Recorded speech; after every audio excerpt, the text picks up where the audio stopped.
The screen glowed white in the darkened conference room, casting harsh shadows across 12 faces that had stopped pretending to look anywhere but at the numbers. Skybridge Airlines stock ticker crawled across the bottom, down 8% in after-hours trading, hemorrhaging $12 million every hour. The video kept spreading. Someone had muted the audio, but the footage needed no sound. A black man in a gray hoodie, blood trailing from his temple, being dragged down an aircraft aisle by 2 officers while 100 phones captured every second. The boardroom had gone silent 3 minutes ago when the timestamp appeared, 72 hours earlier.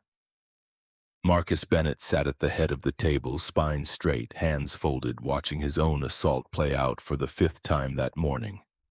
His temple still ached where the stitches pulled when he turned his head too quickly. The others kept stealing glances at him, waiting for rage or tears or some human reaction that would let them categorize what came next.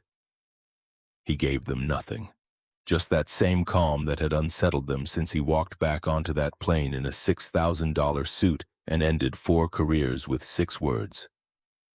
"I own this airline, remember?" The video froze on his face, blood and tears mixing while Officer Wilson's knee pressed into his spine. Richard Cole, the silver-haired chairman who had taken Marcus's call from that holding cell, cleared his throat. "We should discuss the PR strategy." Marcus raised one finger. The room went silent again. He touched the remote and the screen shifted to a different image. Not the viral video, not the news coverage. An internal document 3 years old marked confidential. Employee Complaint Form 4478-B. Passenger name redacted. Crew members named Emma Roberts, Daniel Carter. Incident description. Asked to prove business class ticket 3 times despite showing valid boarding pass. Resolution. Crew counseled on customer service protocols. Case closed. Another click. Complaint 4512-C. Same crew, different passenger, same outcome. Click, click, click. 47 complaints in 3 years spread across the table like an autopsy report. Marcus let them look, let them understand that the video everyone had seen was just the moment the infection finally broke through the skin. 72 hours ago, Marcus said, his voice carrying that particular quiet that made boardrooms lean forward. "I walked into SeaTac Airport dressed like I was going to the gym. Expensive clothes, but nothing with a logo, nothing that screamed CEO or billionaire or don't you know who I am. I wanted to see what my airline looked like when people thought I was nobody."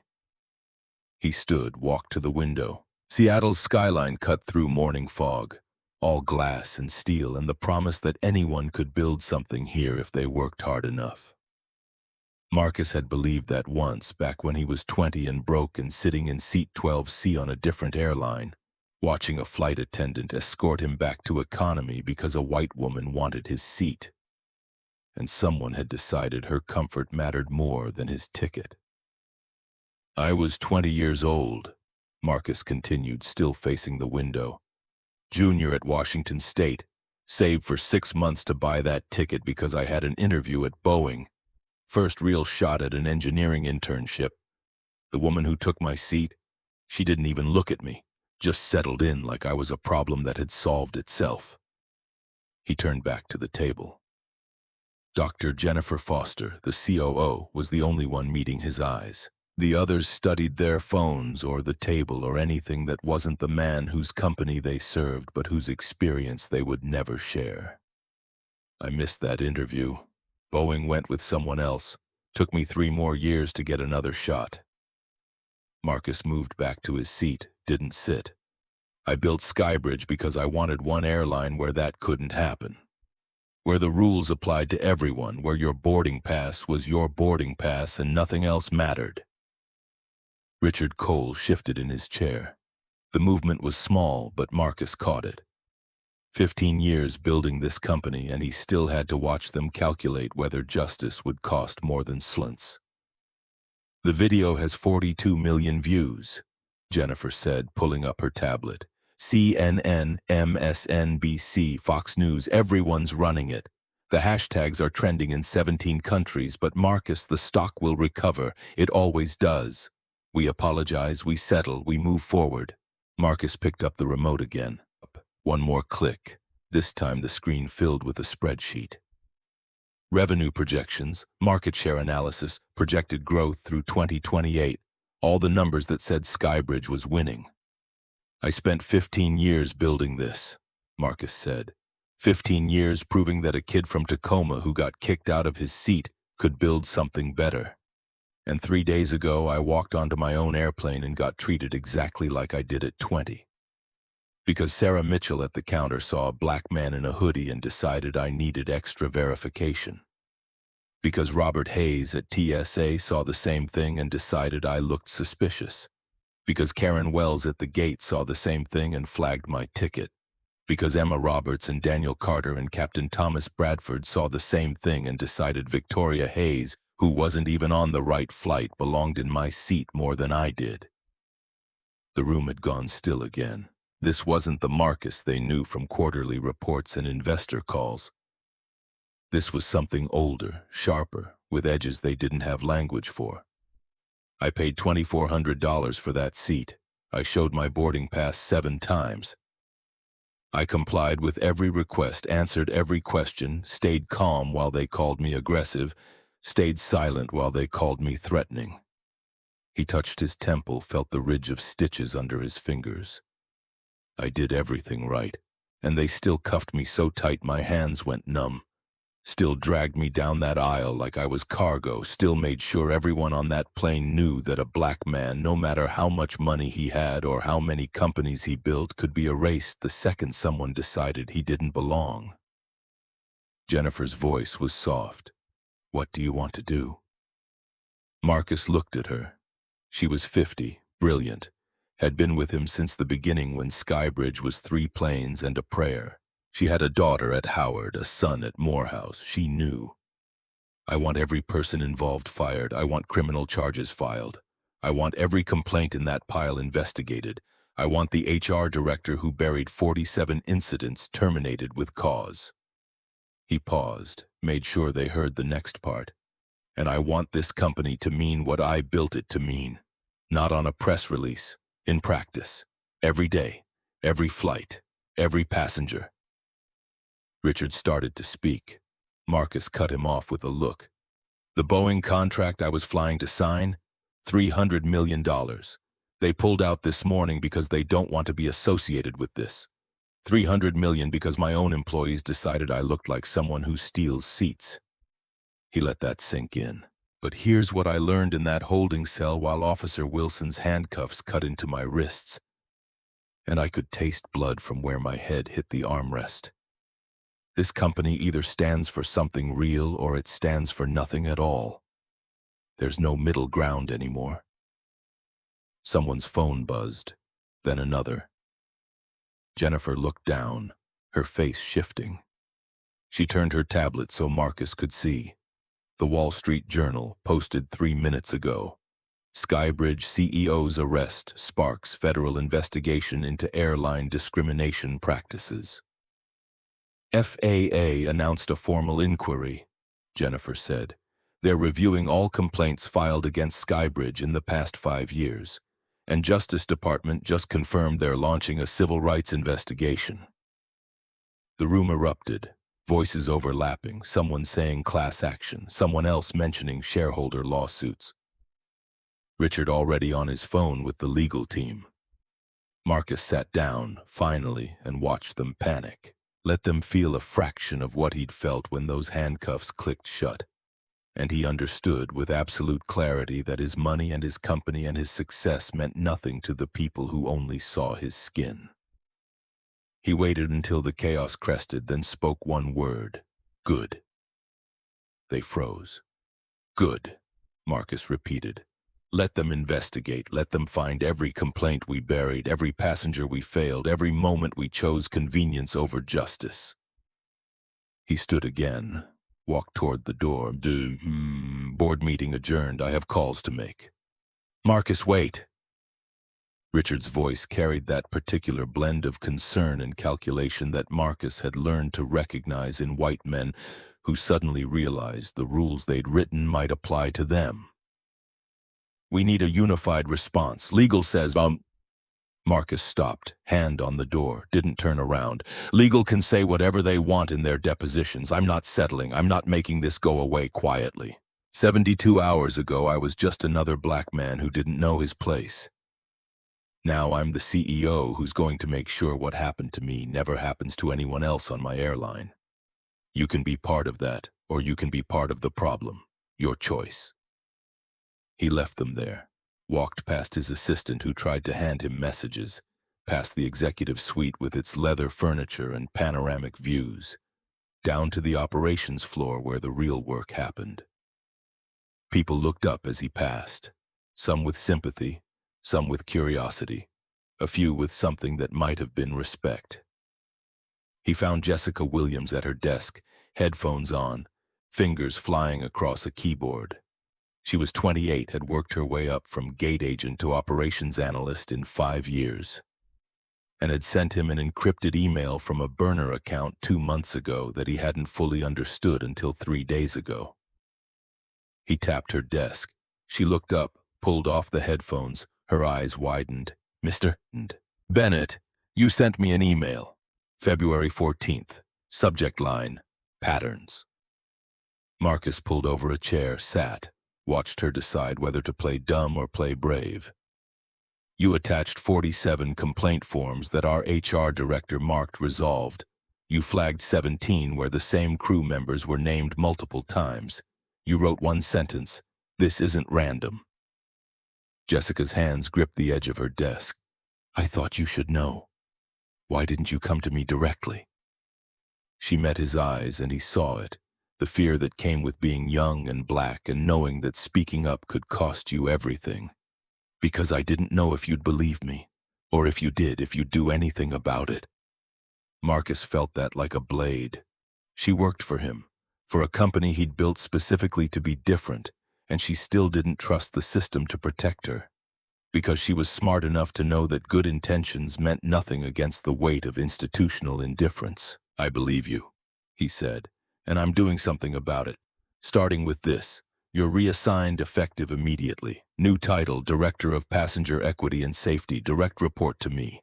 Your job is to review every complaint filed in the past 5 years, interview every passenger who filed one, and build a case so airtight that nobody can sweep this under the rug ever again." Jessica's mouth opened, closed, opened again. "I don't have experience." "You had the integrity to risk your job sending me that email. That's the only qualification that matters." Marcus stood, handed her his card with his direct line. "I need a full report in 3 days. Everything.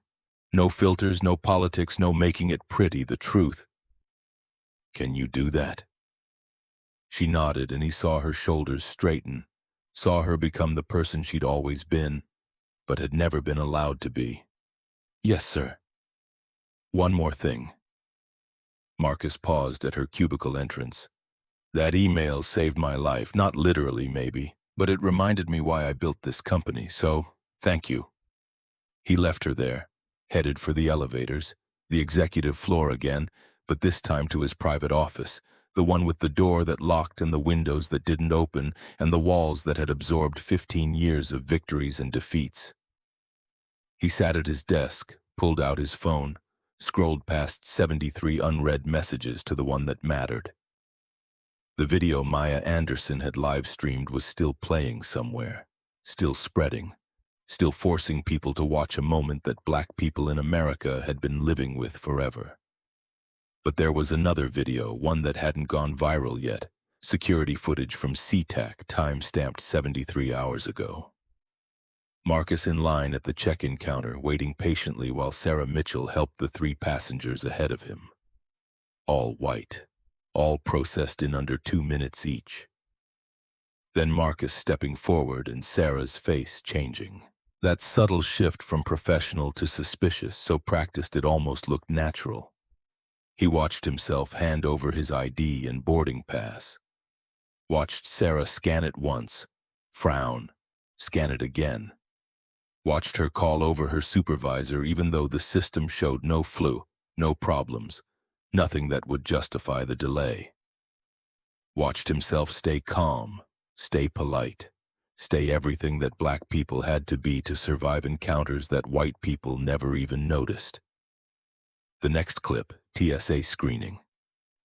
Robert Hayes directing Marcus to the special screening area while 3 white passengers walked through the metal detector without a second glance.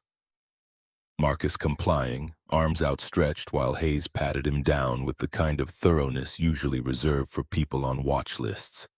The expression on Marcus's face, patient, knowing, unsurprised. Then the gate.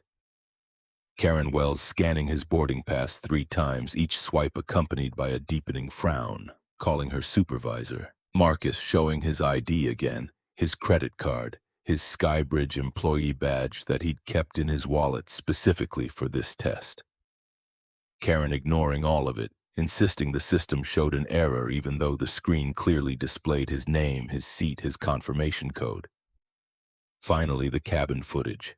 Victoria Hayes settling into 2A like it was her ancestral throne. Emma Roberts arriving and immediately siding with her without checking Marcus's ticket. Daniel Carter backing her up. Captain Bradford refusing to look at evidence. The slow, methodical escalation from inconvenience to humiliation to violence, all captured in high definition from 4 different angles. Marcus had all of it. Every second, every microaggression that people would call isolated incidents or honest mistakes or unfortunate misunderstandings. 47 other passengers had their own videos, their own stories, their own moments of being treated like threats or liars or people who didn't belong. And Marcus was going to make sure every single one of them got heard. His phone rang. Unknown number. He answered anyway. Mr. Bennett, this is Special Agent David Morrison, FBI Civil Rights Division. I'd like to schedule an interview regarding the incident on Flight 932. Marcus leaned back in his chair, looked out at the Seattle skyline he'd once dreamed of conquering. When would you like to meet? As soon as possible. We're also interested in the internal complaints you mentioned in your board meeting this morning. Marcus smiled, though there was nothing happy in it. How did you know about my board meeting? A pause. We've been monitoring Skybridge's complaint history for the past 6 months. Your incident simply accelerated our timeline. 6 months. Right around the time Jessica sent that email. Marcus closed his eyes, felt pieces clicking into place. Did a Jessica Williams contact you? I can't confirm or deny. She doesn't need protection from me, Agent Morrison. She needs protection from the people who've been burying these complaints for years. Marcus opened his eyes. I'll meet with you. Tomorrow, 10 a.m., my office. And I'm bringing my lawyer, my COO, and every piece of evidence we've collected.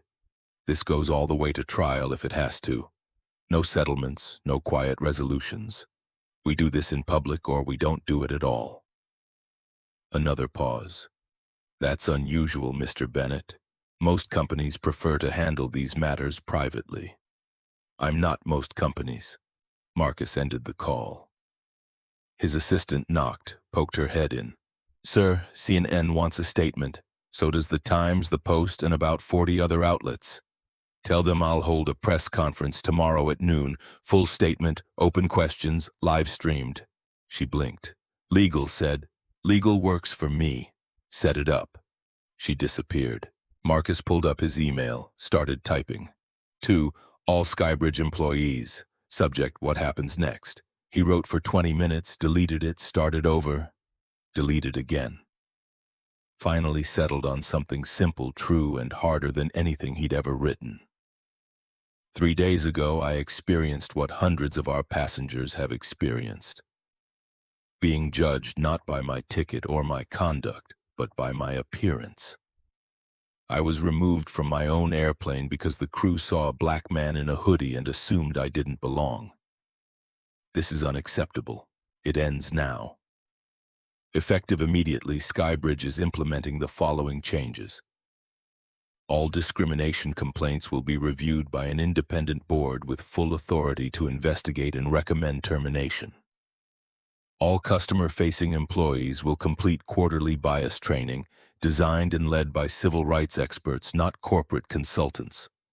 All crew members will wear body cameras, and all aircraft will be equipped with cabin recording systems. Footage will be available to passengers upon request. These changes will be expensive. They will be uncomfortable. Some of you will object. But this company was built on the principle that every passenger deserves respect and dignity. We failed to live up to that. Starting today, we fix it. He hit send. Watched the email disappear into the system, knowing it would trigger resignations, lawsuits, maybe even a shareholder revolt. Knowing he'd just made himself a target for every person who thought discrimination was bad in theory but too expensive to fix in practice. His phone exploded with responses. Jennifer, this is bold. I'm with you. Richard, we need to discuss this. Legal, call me immediately. Sarah Montgomery, the HR director. You can't do this without board approval. Marcus replied to Sarah. You're fired.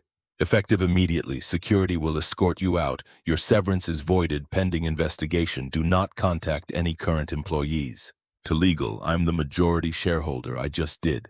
To Richard, nothing to discuss. This is happening. To Jennifer, thank you.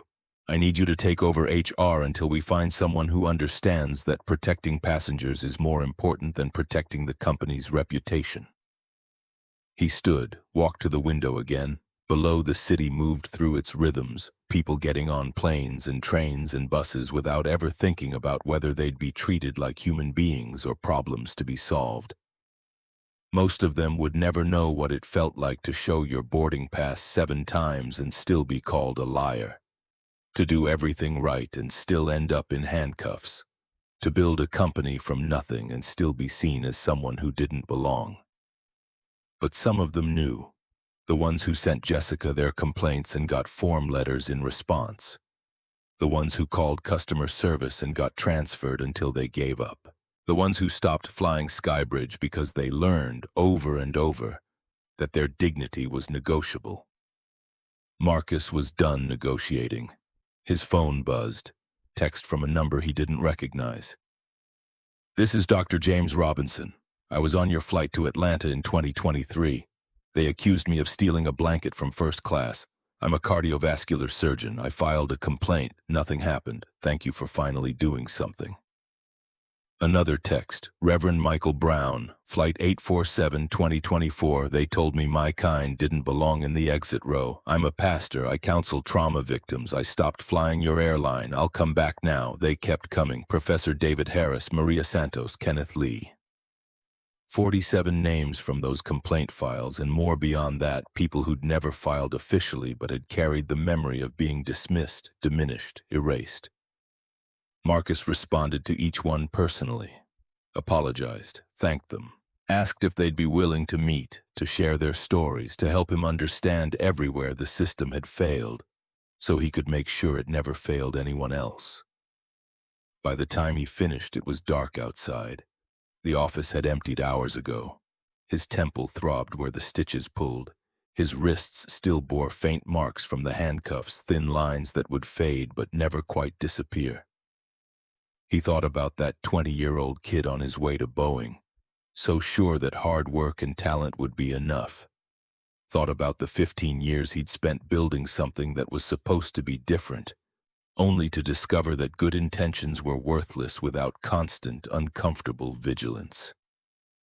Thought about Maya Anderson, 16 years old, who'd had the courage to hit record when everyone else looked away. Her video had ended with him being dragged off the plane. But there was another video, one only he and the FBI and his board had seen, the one where he came back, where he stood in that cabin, blood still drying on his temple, and said 5 words that had already been clipped and shared and turned into memes. I own this airline, remember? People thought that was the power move, the moment of triumph. Marcus knew better. The real moment had come after, in the silence that followed, when he looked at Emma Roberts and Daniel Carter and Captain Bradford and saw not enemies but casualties of a system that had taught them, over and over, that some people mattered more than others. when he'd had to choose between revenge and repair, between punishment and transformation. He'd chosen both, because some people needed to lose their jobs to understand they'd failed. But the company needed to change so deeply that those jobs could never fail anyone else the same way again. His phone rang one more time. Maya Anderson's mother, according to the caller ID. "Mr. Bennett, this is Patricia Anderson. My daughter live-streamed what happened to you." Marcus braced himself for a lawsuit, a demand, an accusation that he'd traumatized a child by making her witness violence. "Yes, ma'am. She wants to know if she can interview you for a project she's doing on systemic racism and corporate accountability." Patricia's voice carried something between pride and worry. "She's 16. I told her she was being presumptuous, but she insisted I call." Marcus felt something loosen in his chest. "Tell Maya I'd be honored, and tell her thank you. What she did took courage most adults don't have. She said you never yelled, never fought back, just stood there and let them prove who they were." Patricia paused. "My husband and I have been teaching her about civil rights, about dignity, about how change happens. We never expected her to have a front-row seat." "None of us expected this," Marcus said. "But she made sure the world saw. That matters more than you know." After he hung up, Marcus pulled up Maya's video one more time, watched it without the boardroom audience, without the pressure to perform strength or wisdom or anything other than what he'd felt in that moment. Fear and fury and a bone-deep weariness at having to prove again and again that he deserved basic human decency. The video ended with him being escorted off the plane, disappeared into the jet bridge and out of frame. But Marcus knew the rest of the story. Knew about the holding cell and the phone call and the moment he'd decided that silence was complicity and complicity was surrender. Tomorrow he'd hold a press conference. Tomorrow he'd meet with the FBI. Tomorrow he'd start the work of transforming a company that had failed its mission in the most fundamental way possible. But tonight, alone in his office with the city lights below and the weight of 47 broken promises pressing down, Marcus let himself feel it, all of it. The humiliation and the rage and the exhaustion of being constantly measured against standards that shifted based on his skin. He let himself feel it, and then he set it aside, because feeling wasn't enough. Feeling never had been. He opened his laptop, pulled up the draft policy Jennifer had sent, Skybridge Dignity Initiative, Comprehensive Implementation Plan, started reading, started editing, started building the thing he should have built 15 years ago, before the first complaint was filed and buried, before the pattern became policy, before his own employees learned that discrimination was acceptable as long as it stayed quiet.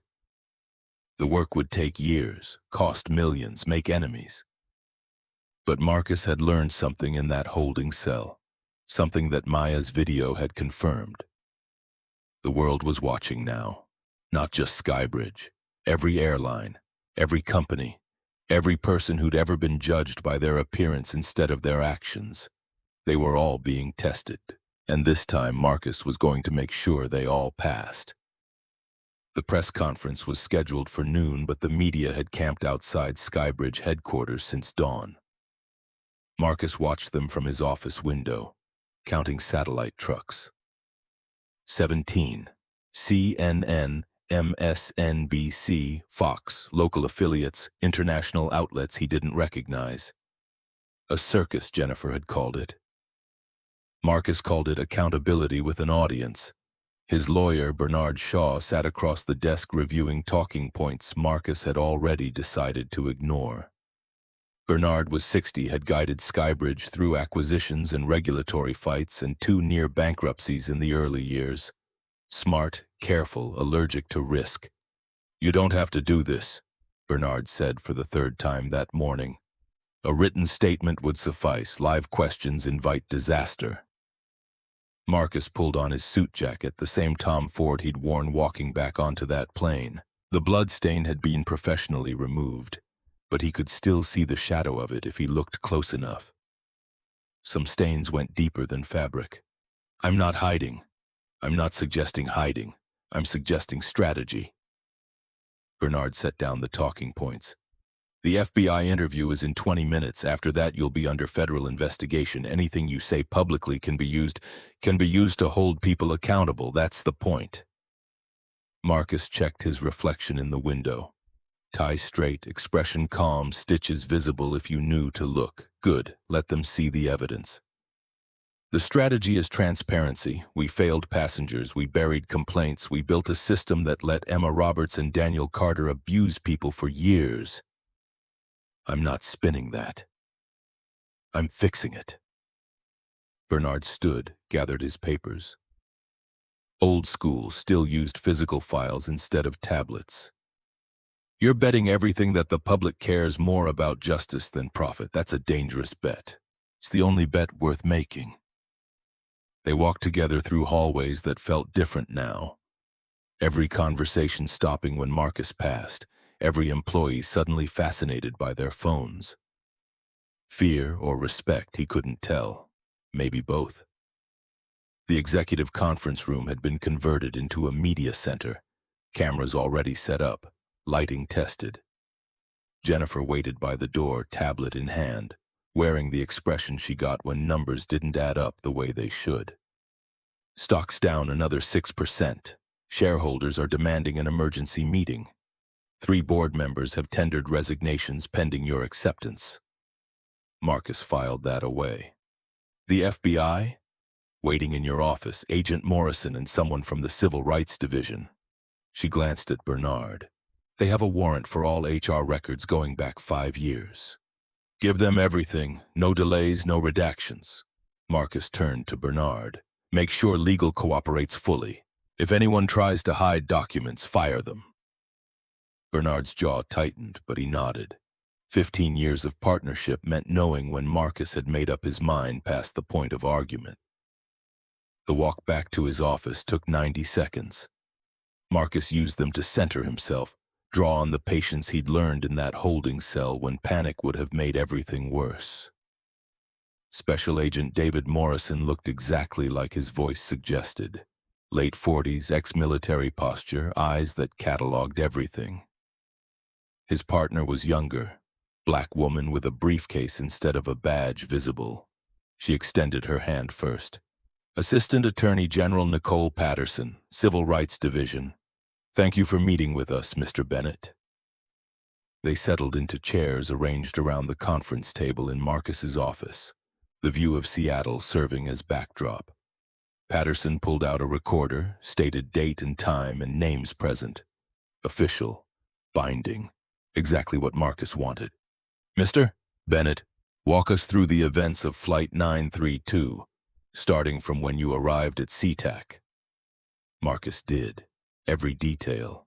Sarah Mitchell's extra verification at check-in, Robert Hayes' invasive pat-down at TSA, Karen Wells's repeated scanning at the gate, the pattern of microaggressions building like water behind a dam, each one small enough to dismiss, together adding up to something deliberate.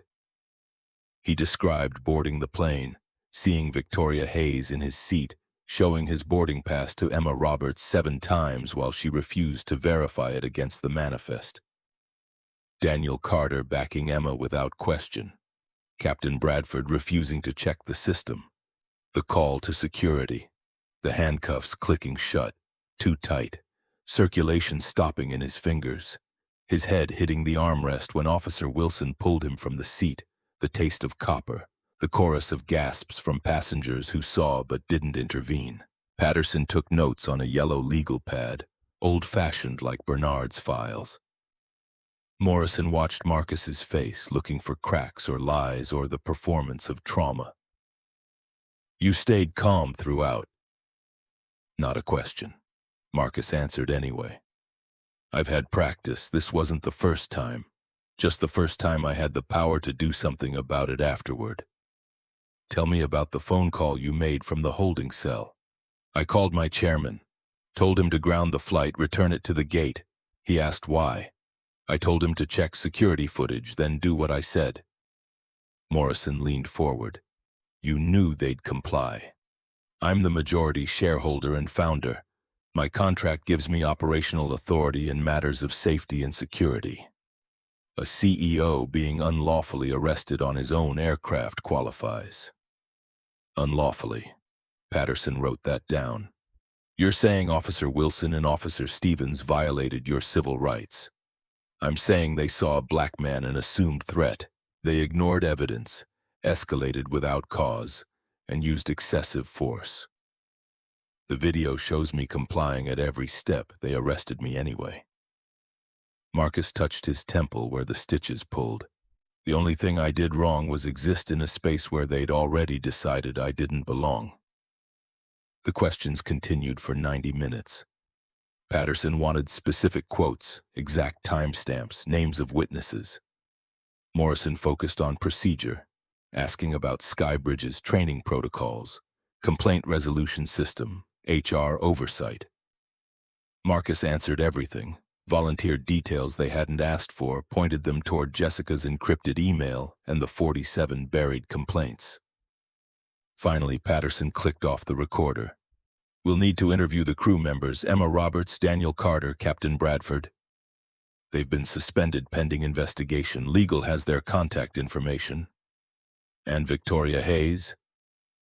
Marcus smiled without humor.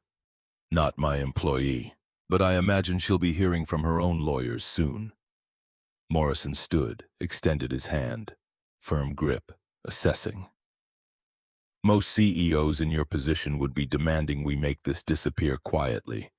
Why are you pushing for public investigation? Because disappearing quietly is how we got here. 47 complaints buried, dozens of passengers dismissed, years of pattern and practice that nobody wanted to acknowledge because fixing it would cost money and comfort. Marcus met his eyes. I'm done protecting comfort at the expense of dignity. Patterson gathered her materials. We'll be in touch. Expect this to take several months, grand jury depositions, possibly trial if we move forward with charges. I'll be available whenever you need me. After they left, Marcus had 15 minutes before the press conference. He used them to review Jessica's preliminary report, delivered at midnight and running to 63 pages. She'd interviewed 32 of the 47 passengers who'd filed complaints. Every story followed the same pattern: assumption, escalation, dismissal. A black businessman accused of using a stolen credit card despite showing 3 forms of ID. A Latina professor asked if she understood English after answering correctly in English.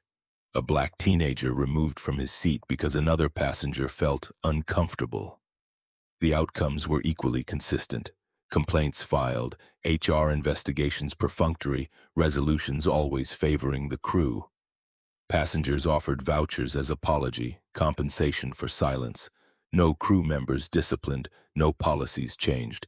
Just 47 instances of Skybridge choosing convenience over justice, and Marcus's signature on the quarterly reports that showed everything was fine. His assistant knocked. "They're ready for you, sir." The elevator down to the lobby felt longer than it was. Jennifer walked with him, reviewing the questions legal predicted. Bernard had already made his objections known and been overruled. This was happening with or without lawyer approval. The lobby had been transformed. A podium with the Skybridge logo, rows of chairs filled with reporters. Cameras forming a semicircle that would capture every angle. The energy reminded Marcus of product launches, but with an edge of blood sport. They wanted contrition or defiance, tears or anger, something quotable that would define the narrative. Marcus stepped to the podium. The room quieted instantly. "My name is Marcus Bennett. I'm the founder and CEO of Skybridge Airlines. 3 days ago, I was violently removed from my own airplane because 5 employees and 1 passenger decided that a black man in a hoodie couldn't possibly belong in first class. This happened despite me showing my valid boarding pass 7 times. This happened despite me complying with every instruction. This happened because we built a system that allowed it to happen." He paused, let that settle. Saw reporters leaning forward, pens moving, cameras zooming for reaction shots. "What happened to me is not unique. In the past 3 years, Skybridge has received 47 formal complaints alleging discrimination. 47 passengers who filed official grievances saying our employees treated them differently because of race, ethnicity, religion, or appearance. Every single complaint was marked resolved. Not one resulted in discipline for crew members. Not one prompted policy changes. The room erupted, hands shooting up, voices overlapping. Marcus raised one hand. I'll take questions in a moment. First, I need you to understand what I'm announcing today. Effective immediately, Skybridge is implementing comprehensive reforms. All discrimination complaints will be reviewed by an independent board with full investigative authority and power to recommend termination. All customer-facing employees will complete mandatory quarterly bias training designed by civil rights experts. All crew members will wear body cameras. All aircraft will have cabin recording systems. Any footage will be available to passengers upon request within 72 hours. More hands, more voices. A reporter from CNN stood without being called. Mr. Bennett, these reforms will cost millions. Shareholders are already calling for your resignation. Can Skybridge afford this? Can we afford not to? I built this company because I experienced discrimination as a passenger and wanted to create something better. We failed. The cost of continuing to fail is not measured in dollars. It's measured in dignity, in trust, in the basic promise that buying a ticket means you'll be treated like a human being. Marcus looked directly into the CNN camera. If shareholders want to fire me for choosing justice over profit, that's their right, but I'm not backing down. The woman from the Washington Post, what about the employees involved? Will they face criminal charges? That's up to the FBI and the Department of Justice, who are conducting a federal civil rights investigation. I'm cooperating fully. Skybridge will not protect employees who violated passengers' rights. Fox News. Some people are saying you staged this for publicity, that you deliberately provoked the confrontation. How do you respond? Marcus felt heat rise but kept his voice level. I showed up to the airport dressed casually. That's not provocation. I showed my boarding pass when asked. That's not provocation. I sat in the seat I paid for. That's not provocation. He leaned into the microphone.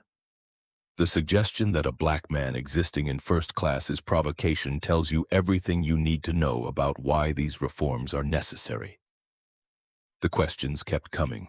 40 minutes of variations on the same themes: cost, accountability, whether Marcus was overreacting. He answered each one directly, refused to let them frame discrimination as a both sides issue or a PR problem instead of a civil rights violation.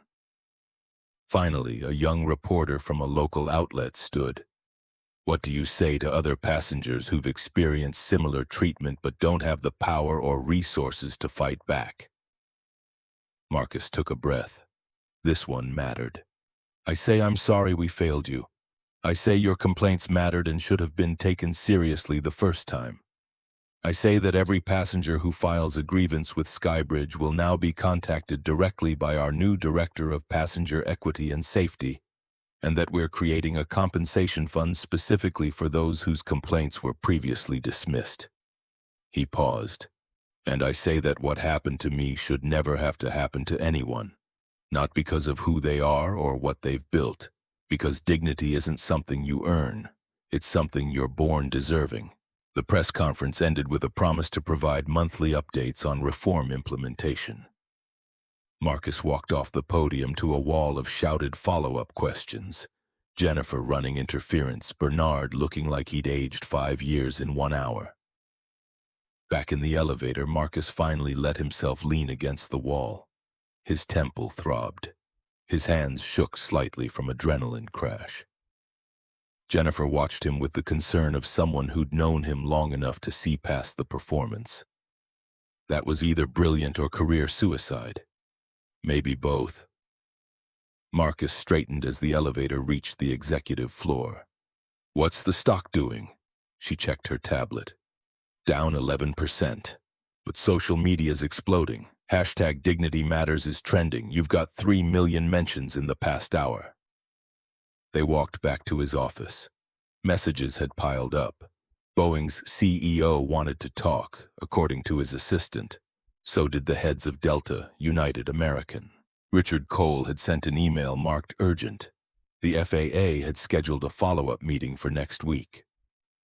Marcus ignored all of it and pulled up Maya Anderson's TikTok. Her video of the press conference was already at 500,000 views, and she'd added commentary. This is what accountability looks like. Not just apologizing, actually changing the system. The comments were split, half praising Marcus, half calling him divisive or suggesting he was making it about race when it was just a misunderstanding. Marcus scrolled through, seeing the same arguments play out in miniature that he'd just faced in the press conference.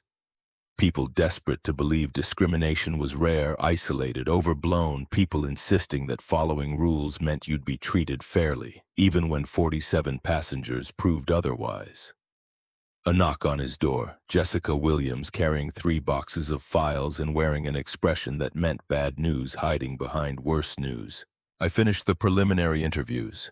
There's something you need to know. She set the boxes on his desk, pulled out a folder marked Emma Roberts, personnel file. Inside a complaint from 6 months ago, not from a passenger. From Emma herself, describing an incident where she'd been assaulted by a drunk passenger. Black male, mid-30s, became aggressive when she asked him to lower his voice. Grabbed her arm, twisted it, left bruises. She filed this with HR. They documented it, sent her to employee assistance for 3 sessions of counseling, closed the case. Jessica's voice was careful, professional, but Marcus heard the complication underneath. Every incident after that where she interacted with black male passengers, there's a pattern. Extra scrutiny, faster escalation. Daniel Carter noted it in his supervision logs but didn't intervene. Marcus read the report twice, saw the injury photos, the witness statements, the trauma that hadn't been addressed so much as managed. This doesn't excuse what she did. No, but it explains part of it. She was hurt, got minimal support, and then her fear was allowed to become policy. Jessica pulled out another file. Daniel Carter, 15 years with Skybridge, performance reviews consistently excellent until 3 years ago when he started reporting concerns about passenger complaints not being taken seriously.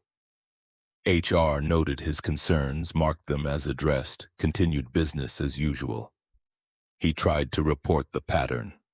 Multiple times, each time he was told the company had investigated and found no systemic issues, he eventually stopped reporting. Jessica set down a third file. Captain Bradford, decorated pilot, safety record impeccable, and a sealed HR complaint from 2019 where he'd made comments about diversity hiring being a risk to aviation safety. Marcus felt the story getting complicated in ways the press conference hadn't allowed for. Emma was a victim and a perpetrator. Daniel had tried to whistleblow and been silenced into complicity. Bradford had shown his bias years ago and been protected. None of it excused what they'd done, but all of it pointed to the same conclusion. The system had failed everyone, including the people working within it. I need to meet with them. Emma, Daniel, Bradford, one-on-one. Jessica blinked. Sir, legal advises against everything I'm doing. Set it up. Tell them it's voluntary, completely off the record, no lawyers present unless they want them. I just want to understand. She nodded, made notes, left him with the files. Marcus spent the next hour reading them completely.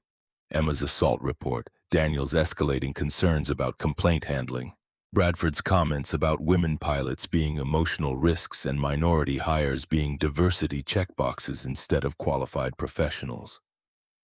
The picture that emerged was uglier than simple racism. It was structural failure, trauma mismanaged, bias tolerated because confronting it would require admitting the system enabled it. Emma's fear had been real. Daniel's concerns had been valid. Bradford's prejudice had been documented and dismissed. And Marcus at the top of the pyramid had signed off on quarterly reports saying everything was fine because HR said the complaints were resolved. His phone rang. Richard Cole, the chairman who'd taken his call from that holding cell. The board wants to meet. Emergency session tomorrow morning. To discuss what? Your resignation. Richard's voice carried decades of corporate smoothness. They're drafting a vote of no confidence. 3 members have already committed to supporting it. They think you're destroying shareholder value with these reforms. Marcus looked out at Seattle, the city where he'd built everything from nothing.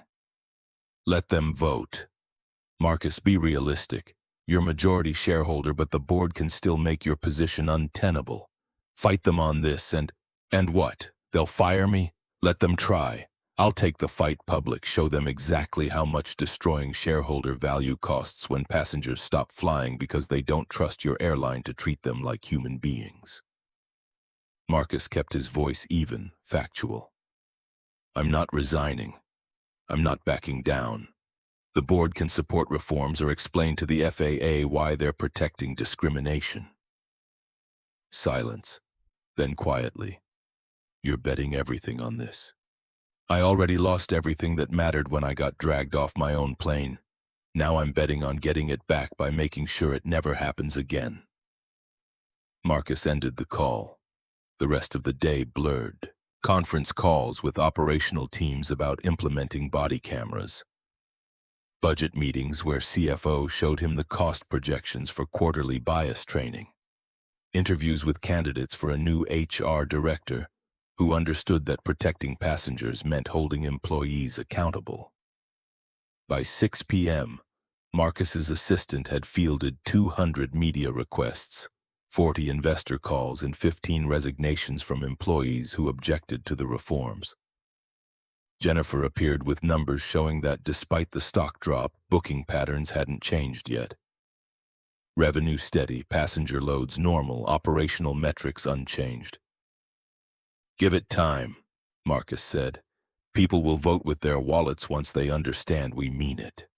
Or they'll vote against you for making it uncomfortable. Then we'll know who we're building this airline for. At 7, Emma Roberts arrived. She looked smaller than Marcus remembered, younger without the uniform. 26 years old, 5 years with Skybridge, and carrying the weight of being the face of a viral video that had painted her as a villain. She sat across from him in the same chair the FBI had used that morning, hands clasped in her lap. Thank you for meeting with me. Her voice was barely audible. Marcus waited. I know you probably hate me. I know I deserve it. I just wanted to say I'm sorry for not checking your ticket, for assuming you were lying, for all of it. Marcus studied her, saw genuine remorse, but also something else. Fear, still present, still driving her reactions. Tell me about what happened 6 months ago, the passenger who assaulted you. Emma's hands tightened. How did you... I read your file, all of it. She looked away toward the window where Seattle's evening lights were starting to glow. He was drunk. I asked him to quiet down. He grabbed my arm, twisted it. Security removed him, but... She trailed off. I filed a complaint. HR sent me to 3 counseling sessions. Said I was cleared to return to work, but I wasn't cleared. I was still scared. Did you tell anyone you were still scared? I told Daniel, my supervisor. He said everyone gets difficult passengers, that I needed to push through it. So I did. Her voice cracked. But every time I saw a black man around that age, I got tense. Started profiling without realizing it. Started escalating situations because I was afraid they'd escalate first. Marcus let that sit between them. Understood that trauma had been left to fester. That Emma had been sent back to work without proper support. That her fear had been weaponized against passengers who'd done nothing except remind her of someone who'd hurt her. None of it excused her actions, but it explained how a 26-year-old flight attendant became part of a pattern that had harmed 47 people. You should have gotten more help, real help, not 3 sessions and a clearance note. Emma nodded, tears finally falling. I know, but I was afraid if I said I wasn't ready, they'd fire me. I need this job.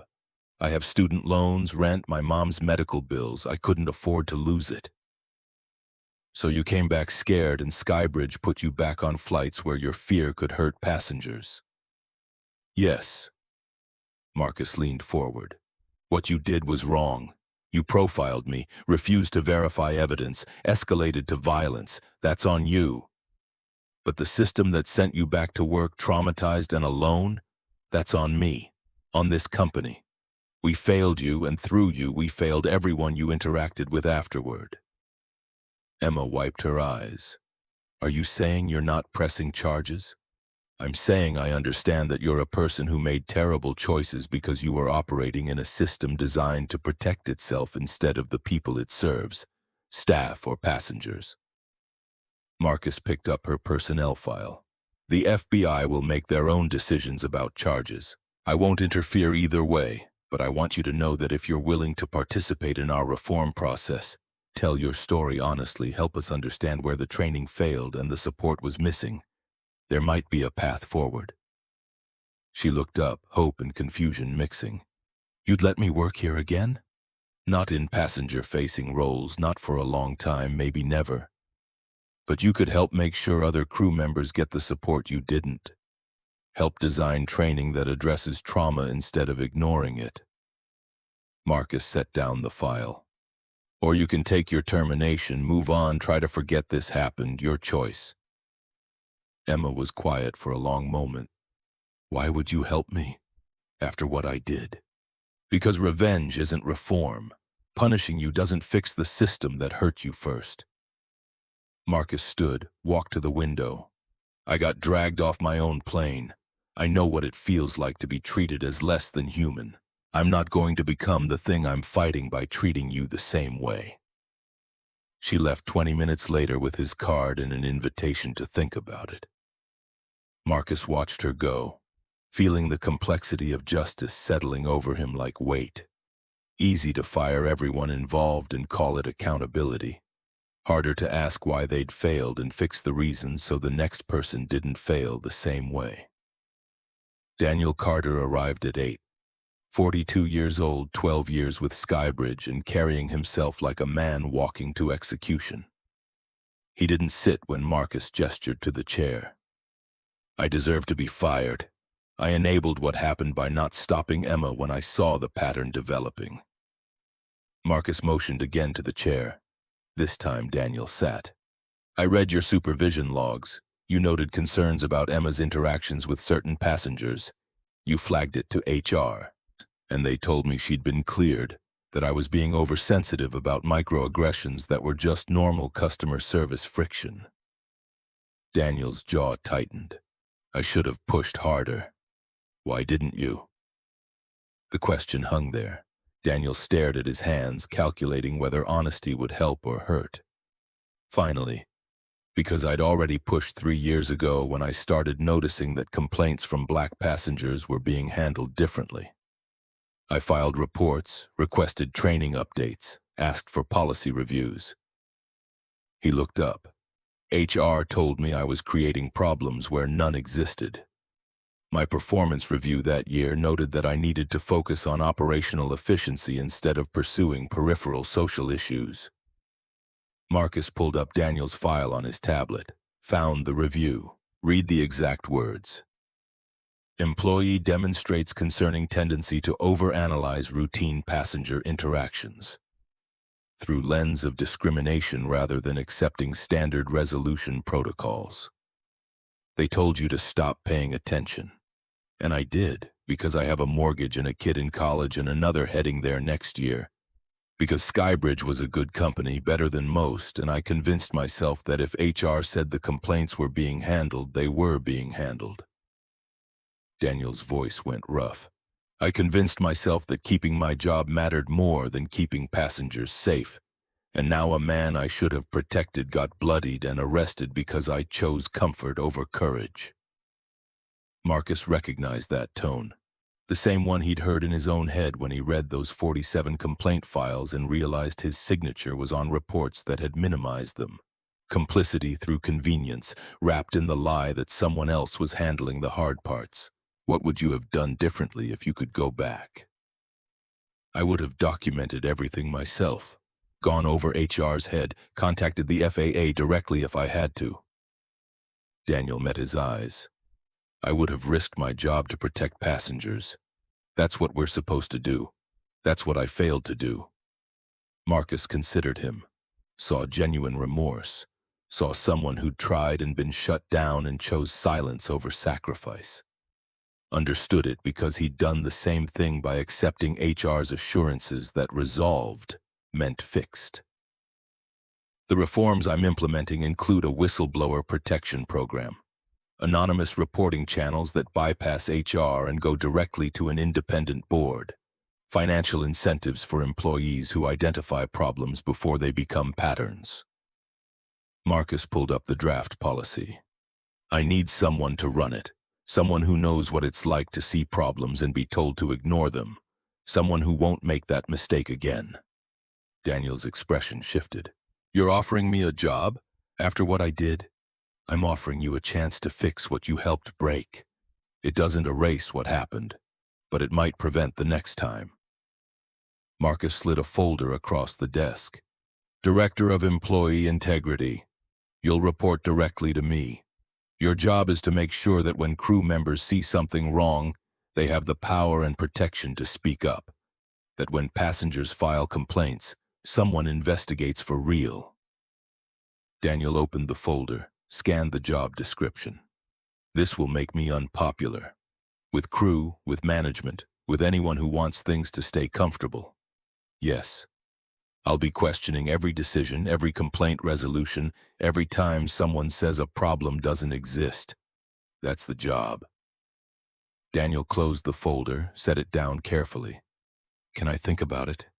Take 48 hours, but understand that if you say no, someone else gets the role and you're still terminated. This is the only path back. After Daniel left, Marcus sat in the quiet of his office, feeling the moral calculus of what he was building. Emma and Daniel weren't monsters. They were people who'd operated in a broken system and made choices that hurt others. Firing them would feel satisfying, clean, decisive, but it wouldn't fix the system that created them. The final meeting was scheduled for 9. Captain Thomas Bradford, 58 years old, 30 years in aviation, and according to his personnel file, a documented history of bias that Skybridge had noted and ignored. He arrived in civilian clothes, no uniform, no captain's authority, just an aging pilot who'd refused to check a manifest because he'd already decided what truth looked like. He didn't offer apologies or explanations, just sat down and waited. Marcus pulled up Bradford's 2019 complaint. Read aloud.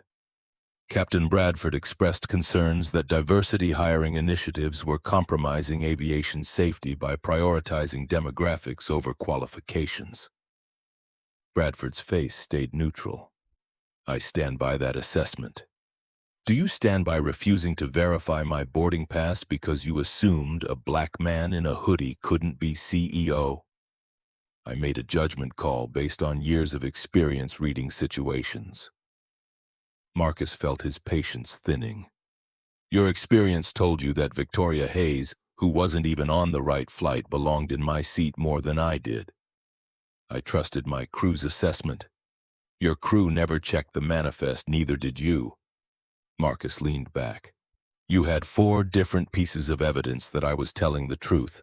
My boarding pass, which I showed 7 times.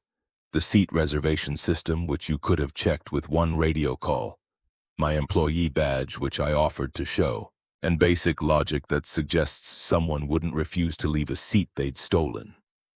He paused. You ignored all of it because you saw what you expected to see, a black man causing problems. Bradford's jaw worked. I've flown 2 million miles without incident. I've never been accused of discrimination. You were accused in 2019. HR documented it and did nothing. Marcus pulled up the complaint on his screen, turned it so Bradford could see. A black first officer reported that you questioned her qualifications, asked if she'd been a diversity hire, made comments about women being too emotional for cockpit stress. She filed a formal grievance. Know what happened? HR gave you a written warning that went in your file and never affected your career. For the first time, Bradford's composure cracked. That complaint was overblown. I asked legitimate questions about her training. You asked if she got the job because of quotas. That's not a legitimate question, that's bias. Marcus closed the file. And Skybridge protected you. Let you keep flying. Let you keep making decisions about who belonged and who didn't. Until 3 days ago, when your decisions ended with a CEO getting arrested on his own aircraft. Silence stretched. Bradford stared at the desk between them. I'm not offering you a path back, Marcus said finally. No reform program, no second chance. You're terminated with cause. Your pension is under review. The FAA will decide whether your pilot's license should be revoked. I'm telling you this because I want you to understand why. Bradford looked up, angry now, defensive. Because I made one mistake? Because you made 30 years of mistakes and nobody stopped you. Because you created a culture where crew members learned that assumptions mattered more than evidence. Because you stood in my aircraft and told me I didn't belong in a company I built. Marcus stood. You don't get to pretend this was one bad day. This was who you've always been. Skybridge just finally stopped protecting you. Bradford left without another word. Marcus watched him go, felt none of the satisfaction he'd expected. Just exhaustion, and the knowledge that firing Bradford didn't undo the 30 years he'd been allowed to carry his bias into cockpits and cabins. The office was dark when Marcus finally looked up from his computer. Past midnight, building mostly empty, just security and the cleaning crew making rounds.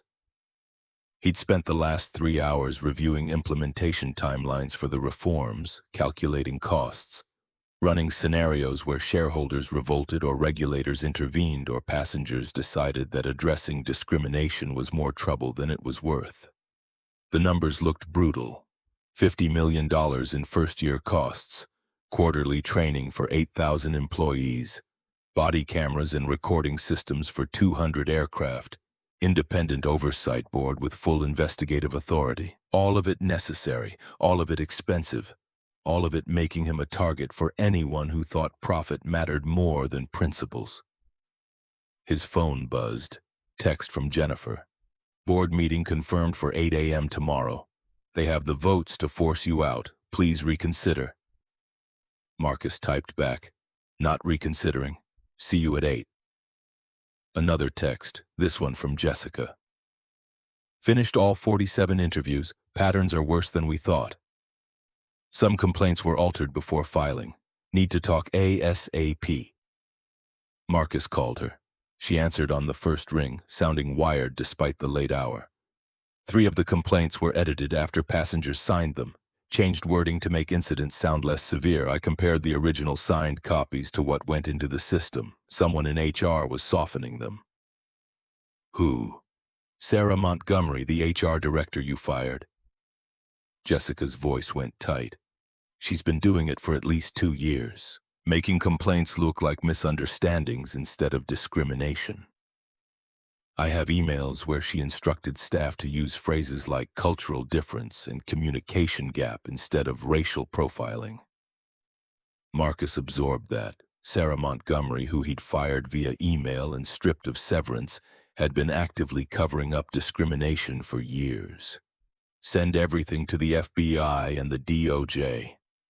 And Jessica, thank you for the email in February. For having the courage to risk your job when nobody else would. I almost didn't send it. I was scared you wouldn't believe me. I believe you. And I'm making sure that fear you felt, that calculation about whether speaking up was worth the risk becomes impossible. New employees won't have to be brave. They'll have a system that protects them. After hanging up, Marcus pulled up the email he'd ignored in February. Read Jessica's careful wording. Her anonymous sender address, her plea that someone investigate before the pattern got worse. He'd forwarded it to HR with instructions to look into it. HR, run by Sarah Montgomery, had responded that they'd investigated and found no systemic issues, the same Sarah Montgomery who'd been altering complaints. Marcus felt the scope of the failure crystallizing, not just individual bias, Not just inadequate training, but active suppression, deliberate minimization, structural protection of discrimination at the expense of the people it hurt, and he'd enabled it by trusting the system to police itself. His computer screen showed an email draft he'd started and abandoned 3 times. To all passengers who filed discrimination complaints. 2021 to 2024. Subject: I'm sorry we failed you. He finished it now. 200 words acknowledging that their complaints had been dismissed, minimized, or altered. That Skybridge had chosen institutional comfort over individual justice. That he was personally responsible for creating a company that claimed to value dignity while building systems that violated it. He attached the compensation fund details, the independent review board contact information, his direct email for anyone who wanted to tell him personally what his company had done to them. Before sending, he added one more line. Your voice mattered then and it matters now. Thank you for having the courage to speak up when we had the cowardice to look away. He hit send, watched the email disappear into the system, knowing it would trigger more lawsuits, more media coverage, more evidence that Skybridge had been failing passengers systematically while reporting everything as resumed. His phone rang. Unknown number, but Marcus answered anyway. Late-night calls were either crisis or opportunity, and at this point he welcomed both. Mr. Bennett, this is Dr. James Robinson. I received your email. The surgeon, first victim on Jessica's list. Marcus straightened. Dr. Robinson, thank you for calling. I want you to know that when I filed my complaint 3 years ago, I didn't expect anything to change. I've been Black in America long enough to know that complaints go into files and files go into drawers and drawers stay closed. His voice carried the weight of experience. But you opened the drawer. You're actually doing something. I want to help. Marcus felt something loosen in his chest. How? I'm a cardiovascular surgeon. I teach at UW Medicine. I have credibility, platform, expertise. Let me be the face of what happened. Let me tell my story publicly so people understand this isn't about one CEO's bad day. This is about every passenger who's been judged before they opened their mouth.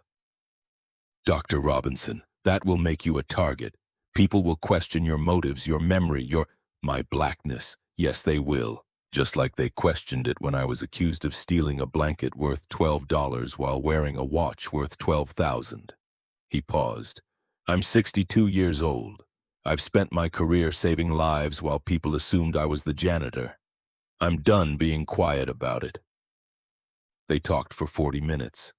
Dr. Robinson agreed to join the independent review board to be interviewed for the reform's implementation, to serve as medical advisor on passenger care standards. By the time they hung up, Marcus had the first piece of a coalition he hadn't known he was building. People who'd been hurt by the system and were willing to help fix it instead of just walking away. The texts and emails continued through the night. Reverend Michael Brown offering to lead bias training workshops. Professor David Harris volunteering to design curriculum. 3 more victims from Jessica's list reaching out with stories and offers to help. By dawn, Marcus had 15 people committed to reform. 15 passengers who could have sued and settled and disappeared but chose instead to build something better from the wreckage of what had failed them. The board meeting started at 8. Marcus walked in carrying evidence of what Skybridge had been and a plan for what it needed to become. Faced 12 people who'd built their wealth on his company and now wanted him gone for threatening it. Richard Cole called the meeting to order, presented the vote of no confidence. Listed grievances, unauthorized policy changes, excessive financial commitments, damaging public statements, failure to prioritize shareholder value. Marcus listened without interrupting. When Richard finished, he stood. I'm not resigning. I'm not backing down. And if you vote me out, I will make it my mission to ensure every passenger, every employee, and every regulatory body knows exactly why. He pulled up Jessica's report on the screen. 47 complaints buried, Evidence altered. Discrimination protected. All of it happening while you sat in these chairs and approved quarterly reports saying everything was fine. The room went silent. Marcus continued. You can fire me, but you can't fire the truth. And the truth is that Skybridge built its success on the backs of passengers we failed and employees we silenced. I'm offering you a choice. Help me fix it or explain to federal investigators why you preferred profit over civil rights. The vote was called, 7-5.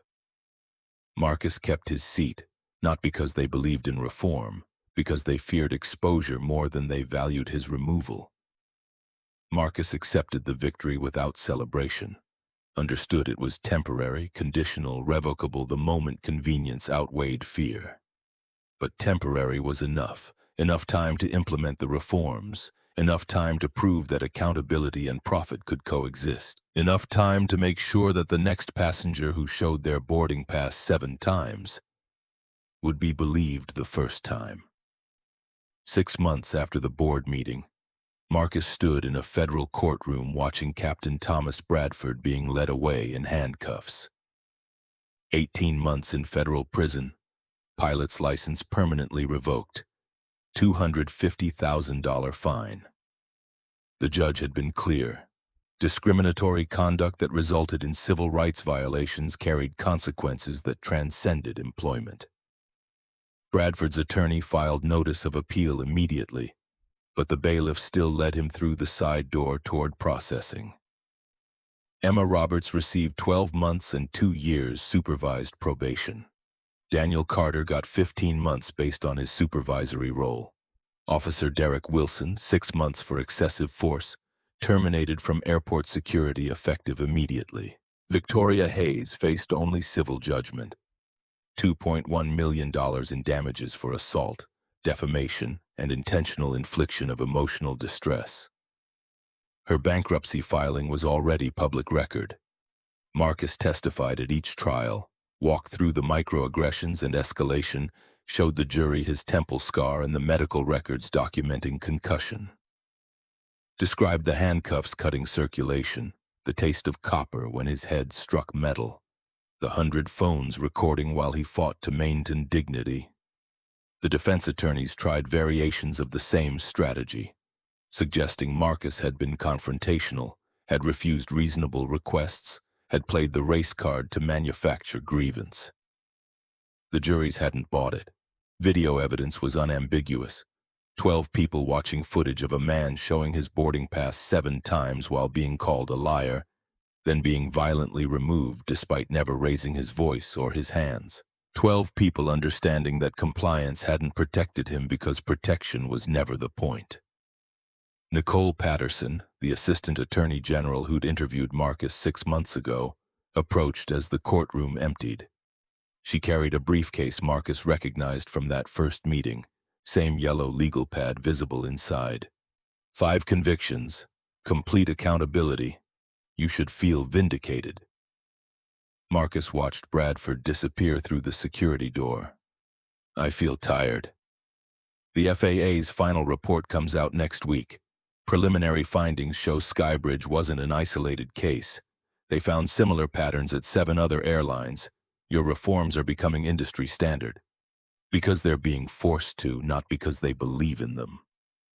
Nicole's expression softened slightly. Does the motivation matter if the outcome protects passengers? Marcus considered that. 6 months of implementation had shown him the resistance firsthand. Pilots complaining that body cameras created an adversarial environment. Flight attendants pushing back on quarterly bias training as corporate overreach. Gate agents protesting that verification requirements slowed boarding. All of them learning the same lesson he'd taught Bradford. Discomfort wasn't discrimination, and being held accountable felt threatening only to people who'd gotten comfortable avoiding it. The outcome matters, but sustainable change requires belief, not just compliance. Marcus picked up his briefcase. Thank you for prosecuting these cases. I know there was pressure to settle quietly. There was, but 47 victims deserve to see their complaints taken seriously. Nicole extended her hand. The Civil Rights Division is creating a new airline discrimination task force. We'd like your input on investigative protocols." They shook. Marcus left the courthouse through the side exit, avoiding cameras he knew waited at the front. 6 months of trials meant 6 months of media coverage. His face attached to every story about discrimination and accountability and the cost of reform. Some outlets praised him. Others suggested he was race-baiting, that he'd orchestrated the incident for attention, that the real victims were the employees whose careers he'd destroyed. The latter narrative had gained traction in certain circles. Conservative media ran segments about cancel culture and due process. Online forums dissected his testimony, looking for inconsistencies or exaggerations.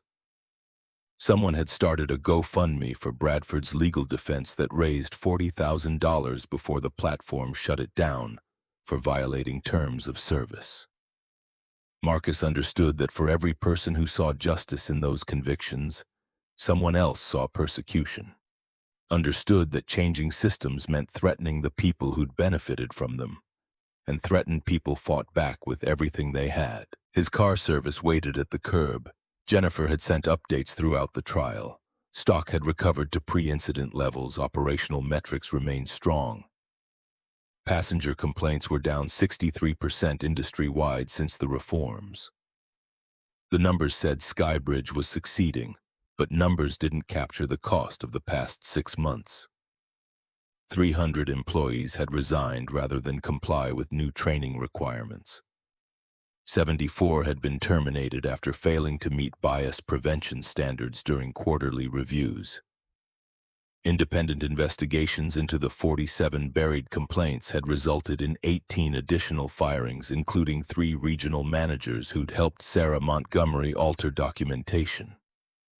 Sarah herself was awaiting trial on obstruction of justice charges.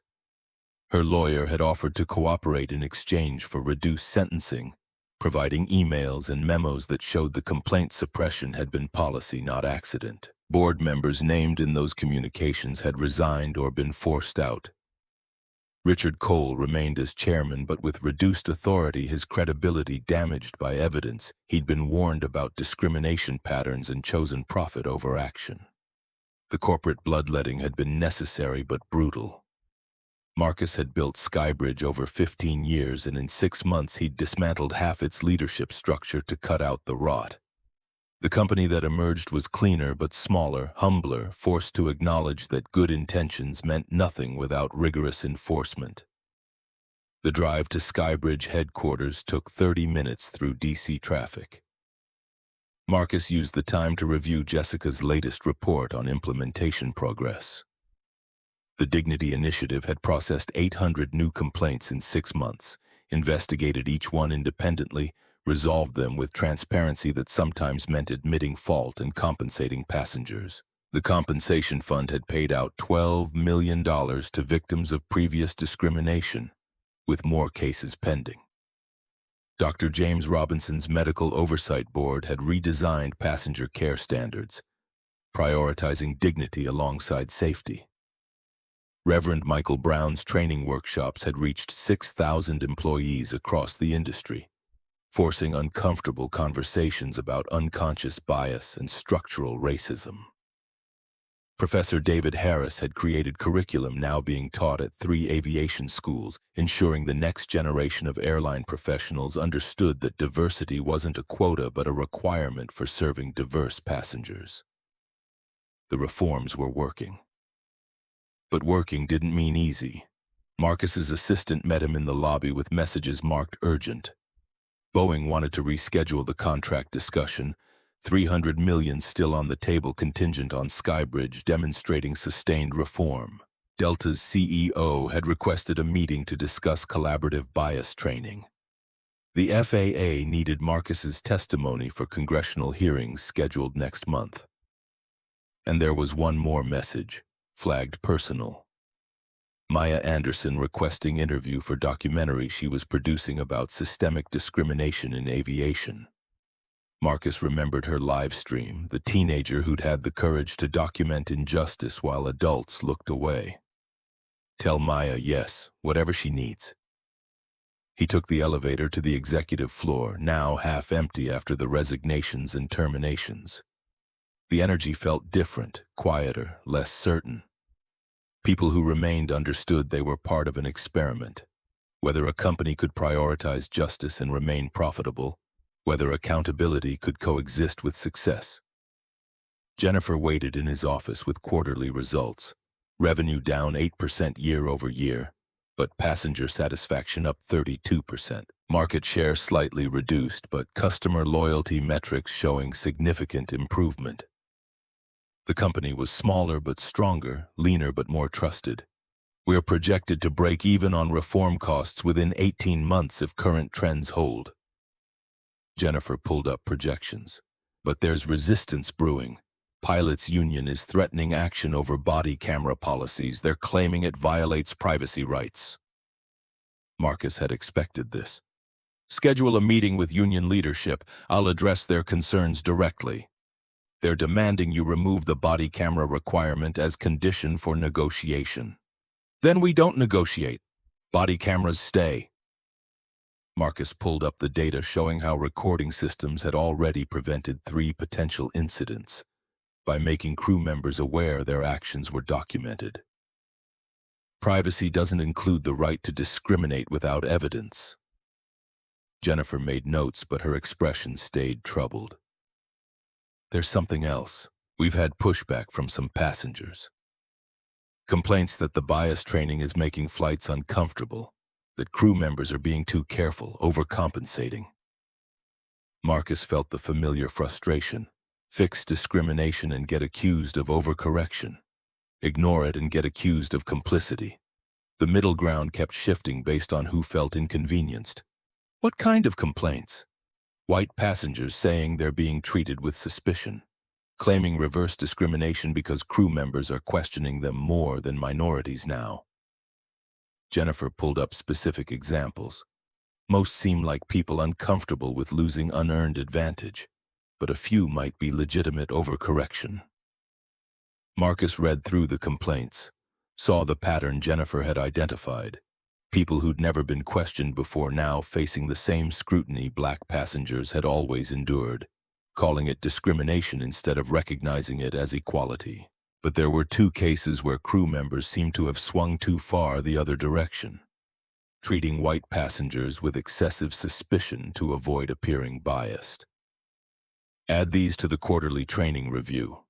We're not trying to replace one form of profiling with another. We're trying to eliminate profiling entirely. Marcus forwarded the cases to the oversight board.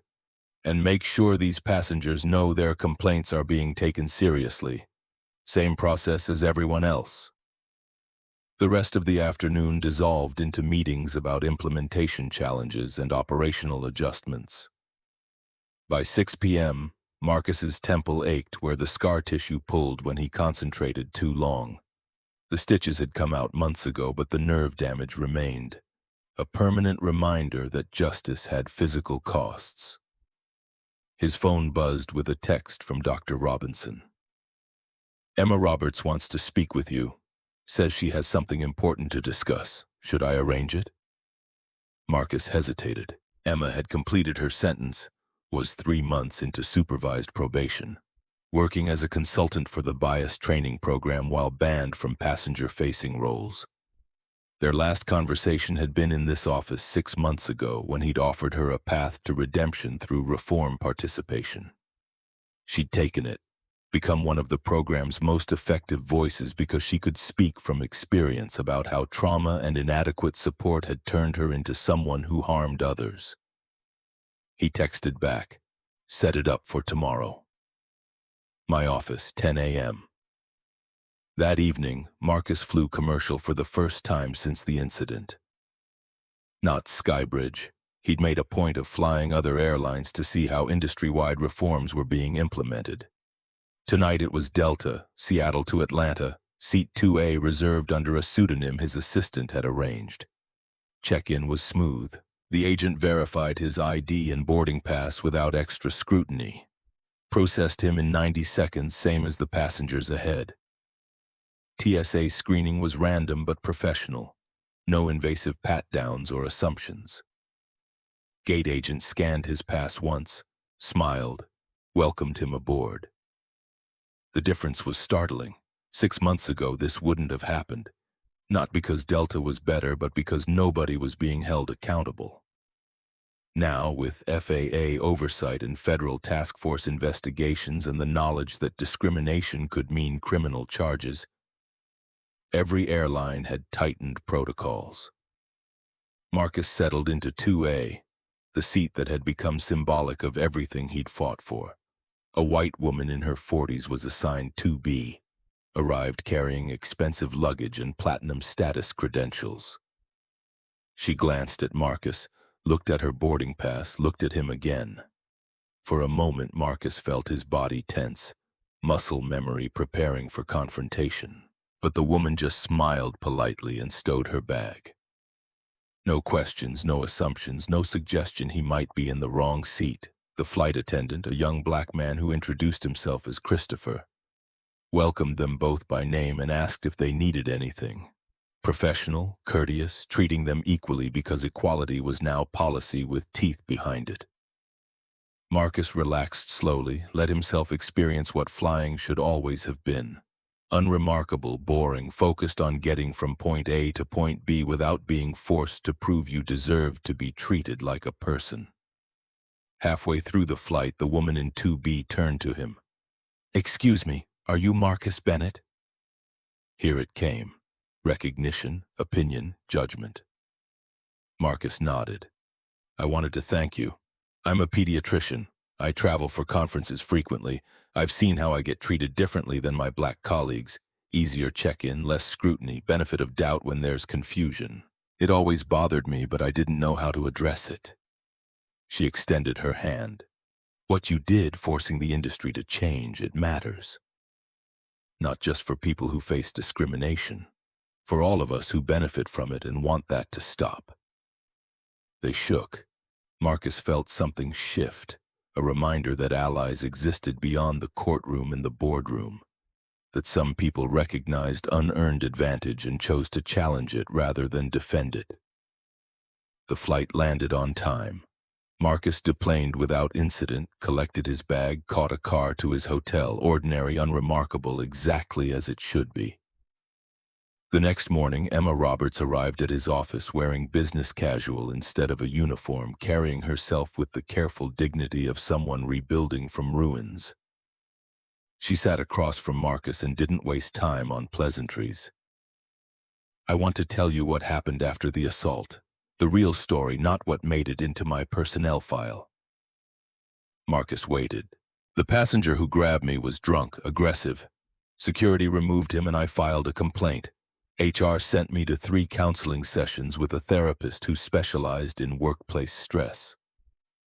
She asked how I was sleeping, whether I was having nightmares, if I felt safe returning to work." Emma's hands clasped together. "I told her no. I told her I was terrified every time I saw someone who looked like him. She documented it, said I needed at least 6 more sessions before being cleared for passenger interaction. But you only got 3. HR overruled her, said the company couldn't afford to have me out that long, that the therapist was being overcautious. They cleared me for duty and told me to be strong, that everyone deals with difficult passengers." Emma looked up. "I should have quit, should have refused to go back, but I was 24, drowning in debt, desperate to keep my job. So I went back scared, and Skybridge put me in situations where my fear could weaponize against innocent people."